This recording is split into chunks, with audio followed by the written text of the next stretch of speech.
Hello friends, இதில் வந்து நான் அவல் உப்புமா பண்ணுறேன். அது எப்படின்னா அவலை அளந்துட்டு அப்படியே வச்சுருக்கேன். மஞ்சள் உப்பு போட்டு அதை ஊற வச்சுட்டேன். அதுக்கப்புறமா கடாயில் எண்ணெய் போட்டு கடுகு, உளுத்தம்பருப்பு, கடலைப்பருப்பு, அப்புறம் வேர்க்கடலை, முந்திரி பருப்பு எல்லாம் போட்டு நல்லா வறுத்துட்டு பெருங்காயத்தூள் போட்டேன். வெங்காயம், இஞ்சி, பச்சை மிளகாய் போட்டு நல்லா வதக்கிட்டுருக்கேன். இது வந்து செவந்த பிறகு நம்ம இந்த அவலை போட வேண்டியது தான். பாருங்கள், அவல் வெங்காயம் கொஞ்சம் வதங்க போகிறோம். கொஞ்சம் ரொம்ப வறுக்கணும்னு கிடையாது அவலை. அது பாருங்கள், இந்த மாதிரி நம்ம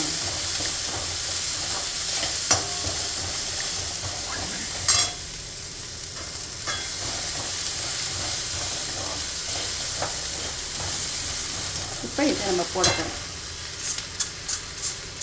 அவ்வளோ நல்லா கலரை விட்டுட்டிங்கன்னா சின்ன தீயில் வச்சுட்டிங்கன்னா அது நல்லா இதாகிடும், வெந்துடும். இந்த மாதிரி அப்படியே கலரை கொடுத்துட்டே இருங்க கொஞ்ச நேரம்.